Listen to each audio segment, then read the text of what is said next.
দেওয়ার একটি বড় পদক্ষেপ।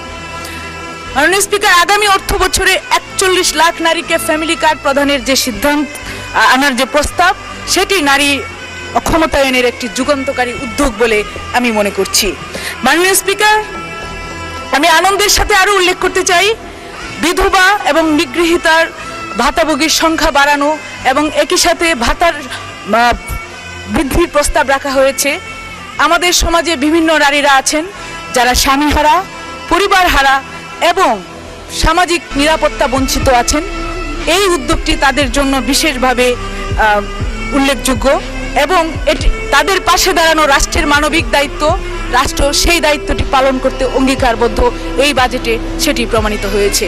মাননীয় স্পিকার, মাতৃত্ব শুধু একটি ব্যক্তিগত বিষয় নয়, এটি জাতীয় দায়িত্ব এবং একটি সুস্থ মা, একটি সুস্থ শিশু এবং একটি শক্তিশালী ভবিষ্যৎ বাংলাদেশ। এই কারণে জাতীয় পুষ্টি কর্মসূচির প্রস্তাব একটি অত্যন্ত সময়োপযোগী প্রস্তাব বলে মনে করছি। মাননীয় স্পিকার, নারী নিরাপত্তা একটি গুরুত্বপূর্ণ উদ্যোগ। নারী নিরাপত্তা ছাড়া কখনো নারীর পূর্ণতা পাওয়া যায় না। একজন মেয়ে যদি নিরাপদে স্কুলে যেতে না পারে, একজন কর্মজীবী নারী যদি নিরাপদে কর্মস্থলে যেতে না পারেন, একজন মা যদি তার আইনি সহায়তা না পান, তাহলে বাস্তবে সমস্ত উন্নয়ন অর্থহীন হয়ে যায়।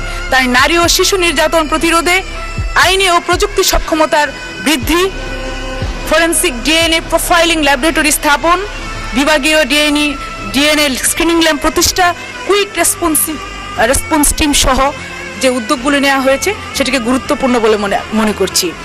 তবে মাননীয় স্পিকার, শুধু বরাদ্দ দিলেই হবে না। প্রতিটি জেলায় নারী ও শিশু নির্যাতনের মামলা দ্রুত নিষ্পত্তি। জি, মাননীয় সদস্য, আপনার আরো 3 মিনিট বাড়িয়ে দেওয়া হলো। ধন্যবাদ মাননীয় স্পিকার।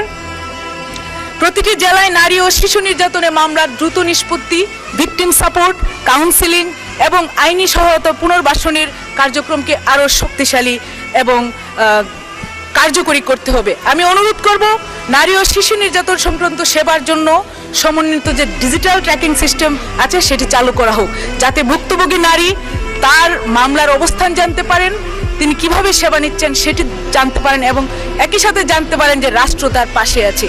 মাননীয় স্পিকার, অনলাইনে নারীদের হয়রানির বিষয়ে তো আর নতুন করে কিছু বলার নেই। সমাজের প্রত্যেক অংশের নারী, সেটি হোক সংসদ সদস্য অথবা একজন প্রান্তিক নারী, সবাই অনলাইনে হয়রানির শিকার হচ্ছে। কিন্তু সেই তুলনায় আমাদের রাষ্ট্রীয় বাহিনীর যে দক্ষতা অথবা তাদের যে কার্যকারিতা, সেটি একটি ঘাটতি দেখা যাচ্ছে। সেটিতে আরও জোরালোভাবে তাদের বাজেটে এই বিষয়টি বৃদ্ধির ব্যবস্থা থাকা বলে মনে করি।